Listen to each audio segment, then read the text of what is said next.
Senator Judge Padilla would like to interject before we go on a break. You may proceed, sir. Maraming salamat po, Ginoong Tagapamahala ng Hukom at sa ating Ginoong Pangulo. Maari po ba makapagtanong sa ating mahal na saksi? Opo, Your Honor. Maaari po.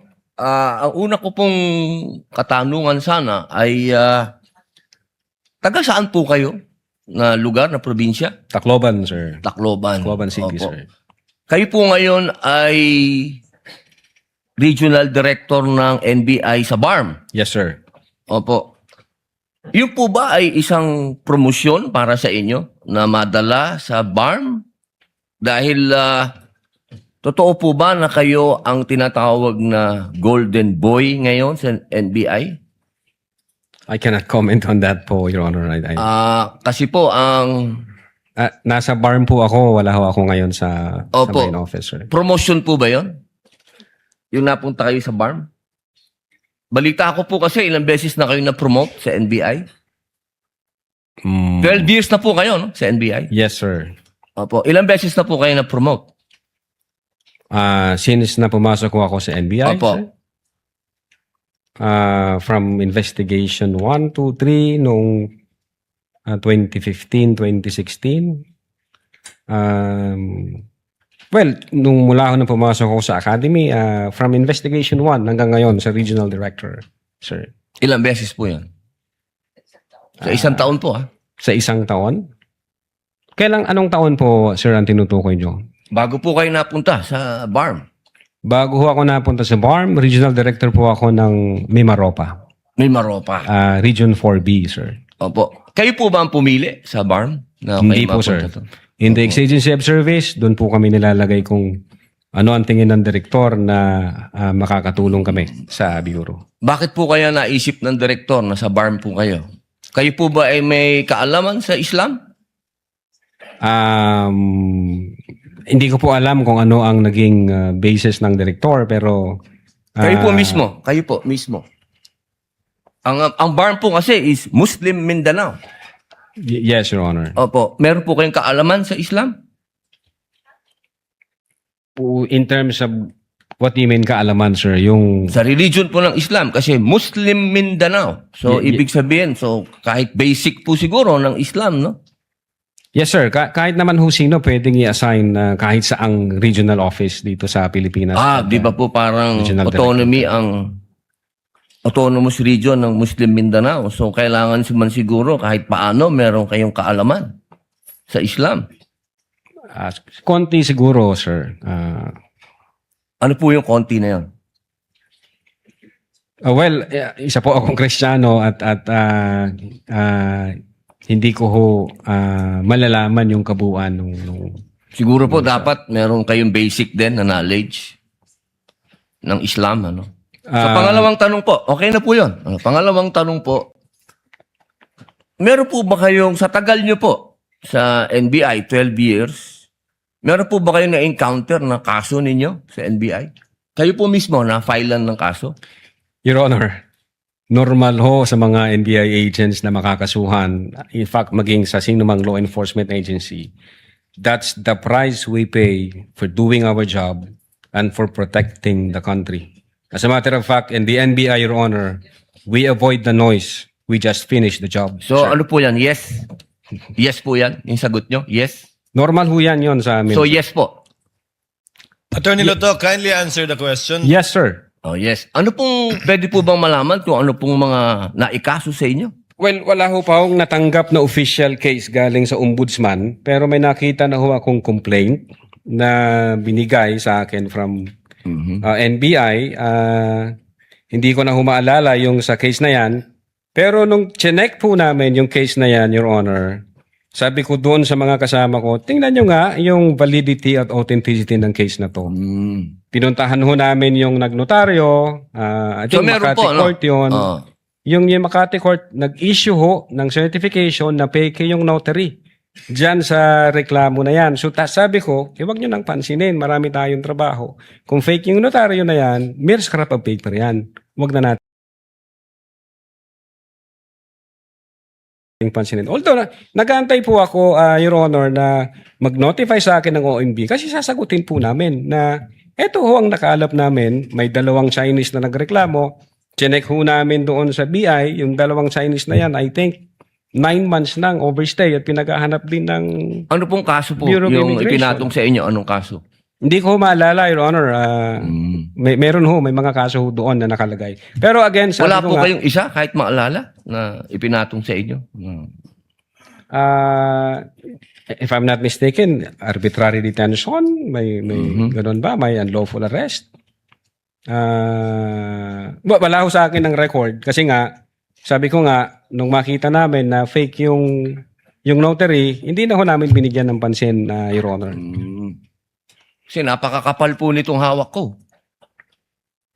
Wala akong problema, Your Honor. Sasagutin po kakapal. namin yan. Apo. Sasagutin ko Hindi po niyo yan. pa po nasagot magmula noong February 29 Kasi wala pa hong official notice galing sa kung anong ahensya. na nakarating po sa inyo. Wala pa. Wala pa ho. Ang nakuha ko lang, yung kopya niyan, siguro may nagpadala sa akin. Sabi ko, teka muna, wala akong official na nare-receive from OMB. So, nung chinek ho namin, kung nag-i-exist ba yung kaso, fake yung notary, hindi na namin So, ibig binigyan niyo ng pong pansin. sabihin hanggang ngayon, hindi kayo sigurado kung nag-i-exist to. Dapat may notice na ako from Ombudsman. Di ba po dapat ang reaction ng isang tao kapag may kaso, harapin? Precisely, Kasi Your Honor. Hinihintay ko nga po yung notice from Ombudsman. Na pag meron na hong notice Wala ang po kayong Ombudsman- notice hanggang ngayon? Sa Wala pa ombudsman? po, Your Honor. Yun nga ang inaantay ko kasi sasagutin namin kasi meron po kaming certification na fake yung notary. Inaantay ko po, Your Honor. Mas maganda po, maharap nyo kagad. Definitely, hindi ho lalong-lalo namin na po- tatakbuhan yan, sir. Kasi napakahalaga po ngayon nito. Yes, sir. Oo, ito po ay ang pinag-uusapan natin dito ay napakahalaga. Yes, sir. Opo, at ito pong mga kasong ipinatong sa inyo, perjury, robbery, extortion, theft, mainam po ito As I've said, Your Honor, in the NBI, we avoid the noise. We just finish the job, sir. Opo, opo. Mayroon po akong tanong, pangatlo. Opo. Kanina po na ang ganda ng talakayan nyo tungkol sa Romanov. Yes, sir. Opo. Alam niyo po ba yung istorya ng Romanov?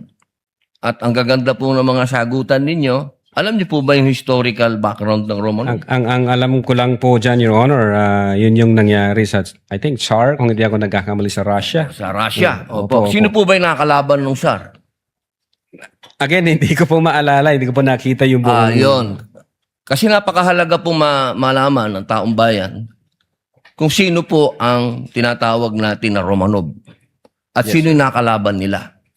Kasi po, katabi ko ang isa sa Marcos family. Yes, sir. Alam naman po natin lahat, batid natin lahat, na si Apo Lakay, Ferdinand Marcos Sr., ang number 1 na lumaban sa komunista dito sa Pilipinas. Batid naman din po natin na ang nag-execute sa Tsar kay Nikolai at sa kanyang mga anak, sa kanyang pamilya, ay ang komunista. Alam mo po ba niyo yun? Yes, sir. Opo. Ngayon, sino po ba ang pangalawang pangulo na lumaban sa komunista? Sino po, sir? Ay di si Pangulong Rodrigo Roa Duterte. Hindi ba po dapat isipin natin yung Romanov ay tungkol sa threat na pumapasok sa mga pamilya na mga namumuno dito sa ating bayan na lumalaban sa komunista. Komunista po ako Gusto ko lamang pong alamin ninyo. Yes, sir. Well, insofar as the investigation on the issue of whether or not may Romanov or operation of Romanov, ang sabi ko po kanina, nasa intelligence service po namin yan. At I think ang makakasagot po niyan, Your Honor, yung director po namin. Opo, kasi nabanggit nyo kanina sa usapan po ninyo si Baste. Yun Na po yung... sinasabi nyo po kasi kanina sa usapan po ninyo, sa napakagandang usapan, na yung Romanov, hindi na ipapaliwanag kasi kung ano ba yung ugat nun. Napakahalaga po na alam natin yung ugat. Si Presidente Marcos Sr. ang lumaban sa komunista, kaya nagkaroon ng threat noong 1986. Yes, sir. Ngayon, sinasabi ni Baste na nagkakaroon ng threat sa kanila, pamilya, sapagkat alam naman nating lahat na ang nagpatuloy ng paglaban sa komunista pagkatapos ni Pangulong Rodrigo Roa Duterte ay si Inday Sara Duterte, ang ating Vice President. Sumasang-ayon po ba kayo doon? Wala po akong personal knowledge, sir. Ay, bakit po kayo walang personal knowledge? Eh, yun po ang sumunod na assignment ng ating Vice Presidente pagkaupo niya. Siya po ang nag-take over ng NTF-ELCAC. Hindi po alam ng NBI yun. Well, nag-NTFL ka siya, pero yung factual circumstances doon, Factual, wala pa po akong wala po kayong. Pero alam niyo po, sagutin na lang po ninyo na siya ang nag-take over ng NTF-ELCAC. yes, Your Honor. Opo. Isa na lang po, ginoong tagapamahalang hukom. Sabi niyo po kanina, ulitin ko lang po, gusto ko lang pong malaman uli. Inamin niyo po na wala kayong personal knowledge tungkol dun sa threat ng Pangulo. Ng pangalaw, sabi niyo po kanina, wala kayong personal knowledge na kumuha na ng assassin o papatay sa Pangulo, ang pangalawang Pangulo. Narinig ko po kanina. During that time? Yes or no lang po. During that time, ongoing ho ang validation namin, So, sir. ibig niyo pong sabihin ngayon, meron na kayong personal knowledge na meron na kayong... Hindi po, ongoing po ang validation. At sabi ko nga po, ang makakasagot po niyan, yung intelligence service namin at ang director po namin, sir. So, hanggang ngayon po, wala pa kayong personal knowledge. In so far as the cybercrime division is concerned back then, Di po, ongoing ngayon ho po, yung yes or no po? validation. Ngayon po, sir, mahal naming saksi. Ngayon po. Kung ako tatanungin, wala pa po akong idea, pero baka meron ang intelligence service o ang director po namin. Attorney Lato, kindly answer the question directly. It's answerable by yes or no. And I think Yes, sir. you know the answer. Opo. Well, ako personally, wala pa po, sir. Okay. Yun lang po. Maraming salamat po, Thank mahal you. na saksi. Thank you, sir. Thank Your you, Senator Judge.